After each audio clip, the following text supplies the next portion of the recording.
जय Jagannath.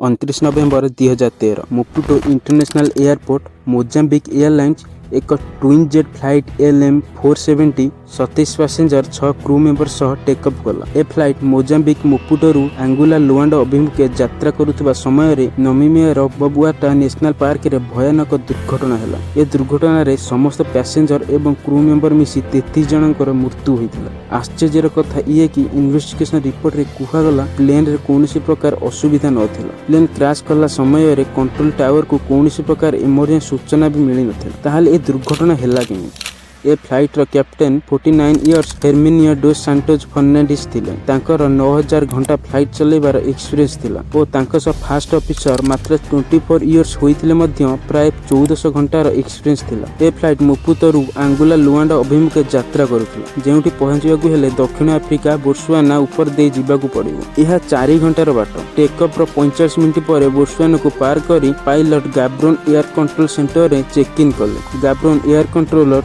LM-472 pilot को गाब्रोन ले पहुंचीबा को केते समय लागिबो पचारिबारु पायलट सूचना दले 1 घंटा पर गाब्रोन रे पहुंची रिपोर्ट करिवो। 1 घंटा पर एयर ट्रैफिक कंट्रोलर LM-472 को परवर्ती इंस्ट्रक्शन देबा को संपर्क करिबारु कोनोसी जवाब मिलिलानी। सेथि पई गाब्रोन कंट्रोलर लुआंडा कंट्रोलर को संपर्क कले जानिबा पई लुआंडा कंट्रोल सह फ्लाइट LM-470 रो कोनोसी संपर्क होइছে कि, किंतु लुआंडा कंट्रोलर जवाब देले कोनोसी संपर्क होइनी। कंट्रोलर बुझी पारु नथिले फ्लाइट LM-470 कुआडे गला।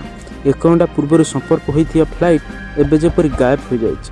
एरोप्लेन रो इमरजेंसी टावर को कौनसी इमरजेंसी सूचना कि अन्य कौन संकेत भी मिली नथिला। आंगोला, नमीमिया, बोत्सवाना ए 3 देश मध्यरु विमान रो सूचना मिली पारिबो। सेथिपई ए 3 देशर जांच एजेंसी रेकॉर्ड होइथिबा राडार सिग्नल को जांच कले। नमीमिया जांच ऑफिसर को विमान रो सुरक्षा मिली गला। रेडार रे देखिले फ्लाइट 38000 फुट रु लगातार अल्टीट्यूड लॉस करी नमीमिया रो बबुआटा नेशनल पार्क रे क्रैश करिछ। ए क्रैश एते भयंकर थिला फ्लाइट पूरा खंड खंड होई चारियाडे छिंचत्र होई पड़िथिला। ए भयानक क्रैश रे फ्लाइट रे बसिथिबा 27 पैसेंजर 6 क्रू मेंबर कर मृत्यु होइतिला। इन्वेस्टिगेशन टीम जानि पारु नथिले ए दुर्घटना हैला काहे। यार इन्वेस्टिगेशन करिया पई प्रथमे मोजाम्बिक एयरलाइन LM-470 रो केमिति मेंटेनेंस नउथिला जानिया पई मेंटेनेंस रिकॉर्ड को चेक करी जानिबा को पाइले LM-470 मात्र 1 वर्ष पूर्व नुवा किना जाइतिला। 29 नवेम्बर क्रैश रो गोटे दिन पूर्व LM-470 रो भलो भाबर मेंटेनेंस करा जाइतिला। सिस्टम रे कोनोसी प्रकार प्रॉब्लम नथिला। सिस्टम रे कोनोसी प्रकार खराब हेबार संभावना न मिलिबारु वेदर डाटा को चेक कले, कारण से दिन जदि जोरदार वर्षा की बिजुली मारिथिबो ताहाले फ्लाइट रो नेविगेशन सिस्टम को प्रभावित करि पारे, जेंथिरु फ्लाइट क्रैश हेबार संभावना रहिथा। किंतु से दिन पाग भलो थिला।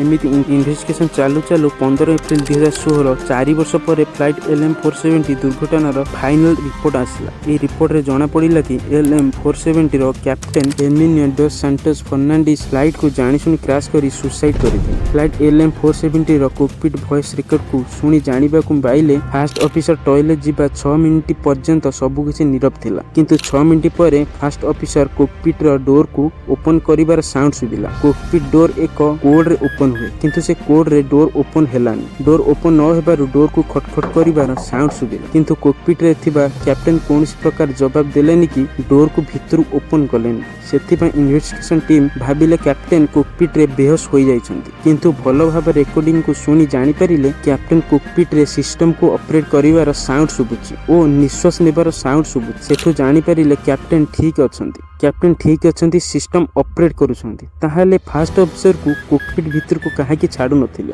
एई सब सुनी इन्वेस्टिगेशन टीम अनुमान कले कैप्टेन ए सब जानि सुनी करूथिले, किंतु एक एक्सपीरियंस कैप्टेन 9000 घंटार विमान चलेबा रेकॉर्ड अछि, से काहे कि एमिति करिवे। आकु शेयर करिया पई फ्लाइट कंट्रोलर पैरामीटर्स को चेक कले। ए पैरामीटर्स डाटा रु जणा पड़िबो फास्ट ऑफिसर टॉयलेट जीवा परे कैप्टेन फ्लाइट को कंट्रोल करिया पई केउ कंट्रोल को यूज करिथिले। ए डाटा को देखि जानि परिले फास्ट ऑफिसर टॉयलेट जीवार 3 मिनिट परे कैप्टेन कॉकपिट रो डोर कोड को चेंज कले। सेथिपई फास्ट ऑफिसर कॉकपिट भितर को आसी पारिलेनी। ऑटो पायलट को 3 थर चेंज करी 38000 फुट रे उडुथुबा फ्लाइट को 15 मिनिट रु कम समय रे तळु को आनी क्रैश करिदेले। किंतु कैप्टेन काहे के एमिति कले जानिबा पई कैप्टेन को पर्सनल लाइफ को जांच करी जानिबा को पाइले कैप्टेन हेर्मिनियो डोस सांटोज फर्नांडिस को लाइफ रे बहुत प्रॉब्लम थिले। ताको वेब ताको 10 वर्ष होला अलगा रहउथिले, किंतु ताको डिवोर्स देई नथिले। सेही समय रे ताको झियंकर हार्ट सर्जरी होइथिला ओ ताको पुओ वर्षे पूर्व कार एक्सीडेंट ଆକ୍ସିडेଣ୍ଟରେ ମୃତ୍ୟୁ ହୋଇଥିଲା। କୁହାଯାଏ ଯେ ତାଙ୍କ ପୁଅ ସୁସାଇଡ୍ କରିଥିଲେ। ଯେଉଁଦିନ କ୍ୟାପ୍ଟେନ୍ ଫ୍ଲାଇଟ୍କୁ କ୍ରାଶ୍ କଲେ ସେହି ଦିନକୁ ତାଙ୍କ ପୁଅଙ୍କର